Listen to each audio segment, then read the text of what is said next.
નમસ્કાર દર્શક મિત્રો, હું સ્વરૂપ પલવણીજીયા સંપૂર્ણ ન્યૂઝમાં આપનું સ્વાગત છે। ગ્રામ પંચાયત ચૂંટણી 2025 અંતર્ગત બનાસકાંઠા જિલ્લામાં કુલ 322 ગ્રામ પંચાયત માટે ચુસ્ત પોલીસ બંદોબસ્ત સાથે શાંતિપૂર્ણ માહોલમાં સવારે 9 વાગ્યાથી મતગણતરી પ્રક્રિયા શરૂ કરાઈ હતી। જિલ્લાના તમામ 14 તાલુકા મથકો ખાતે મતગણતરી શરૂ કરાઈ છે।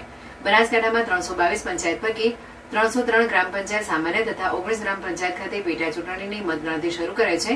જિલ્લામાં સામાન્ય ચૂંટણીની 303 પંચાયત ખાતે જિલ્લામાં સરેરાશ કુલ 83.50% મતદાન નોંધાયેલું હતું, જ્યારે 19 પેટા ગ્રામ પંચાયતની ચૂંટણીમાં સરેરાશ કુલ 63.24% મતદાન નોંધાયું હતું।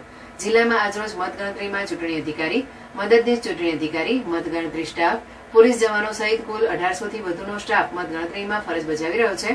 જિલ્લામાં પાલનપુર તાલુકા માટે માઇનિંગ બ્લોક સરકારી ઇજનેર કોલેજ જગાણા ખાતે, વડગામ તાલુકા માટે વીજે પટેલ હાઈસ્કૂલ વડગામ ખાતે, દાંતા તાલુકા માટે પ્રથમ માળ સર ભવાનીસિંહ વિદ્યાલય દાંતા, અમીરગઢ તાલુકા માટે રૂમ નંબર 6 થી 12 પગાર કેન્દ્ર શાળા અમીરગઢ, ડીસા તાલુકા માટે ડીએનપી ગર્લ્સ પ્રાથમિક શાળાનું બિલ્ડિંગ, કાંકરેજ તાલુકા માટે રૂમ નંબર 10 થી 14 મોડેલ સ્કૂલ રતનપુરા, ધાનેરા તાલુકા માટે કે arts and commerce college Dantiwada taluka માટે મોડેલ સ્કૂલ દાંતીવાડા, દિયોદર તાલુકા માટે મોડેલ સ્કૂલ દિયોદર, લાખણી તાલુકા માટે મામલતદાર કચેરી તાલુકા સેવા સદન લાખણી, થરાદ તાલુકા માટે સરકારી વાણિજ્ય અને વિનયન કોલેજ થરાદ, વાવ તાલુકા માટે મોડેલ સ્કૂલ વાવ, સુઈગામ તાલુકા માટે તાલુકા સેવા સદન સુઈગામ, ભાભર તાલુકા માટે મોડેલ સ્કૂલ ભાભર ખાતે મતગણતરી પ્રક્રિયા હાથ ધરાઈ છે।